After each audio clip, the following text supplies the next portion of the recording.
everyone, welcome! Sejam todos bem-vindos à nossa aula de inglês e hoje a gente vai começar a falar sobre o Simple Past Tense, ou passado simples. Esse tempo verbal ele fala sobre ações que já terminaram, que já foram concluídas, e a sua construção é bem simples. Mas antes da gente aprender a construção na forma afirmativa, negativa e interrogativa, eu preciso passar para você primeiro a regra de como transformar esse verbo de presente para passado. Mas antes de passar essa regrinha, já aproveita e dá uma moral para o seu professor aqui, já se inscreve no canal e dá aquele like maneiraço aí, ok? Vamos lá! A primeira regra diz o seguinte: todo verbo que terminar em CH, SH, X, O ou SS, você sempre vai acrescentar ED nesse verbo.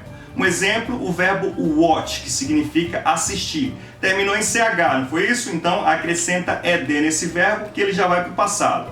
O watch significa assistir, passa a ser assistiu ou assistia. Numa frase ficaria I watched TV last night. Eu assisti televisão noite passada. A segunda regra vai dizer que toda vez que o verbo terminar em Y e a letra que vier antes do Y for uma consoante, a gente vai substituir o Y por IED.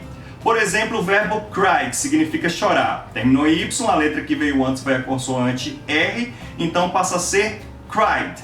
Chorar, chorou ou chorava. Numa frase ficaria She cried a lot last month. Ela chorou muito mês passado.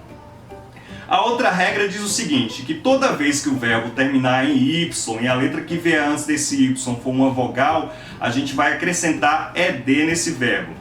Por exemplo, o verbo play passa a ser played.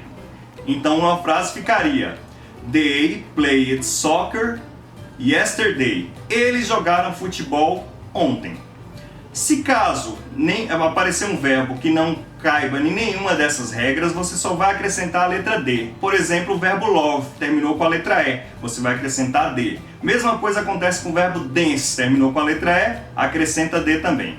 Existe uma outra regra que diz o seguinte, que toda vez que o verbo ele for um verbo irregular, lembra aí, verbos irregulares são aqueles que não seguem a regra.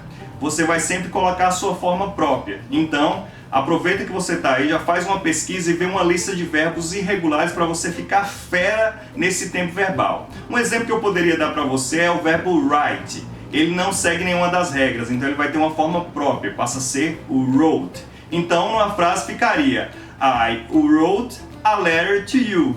Eu escrevi uma carta para você. Bem fácil e bem tranquilo. Na próxima aula a gente vai falar sobre o Simple Past na forma afirmativa. A gente vai aprender a estrutura desse tempo verbal, ok? Veja lá, bye bye!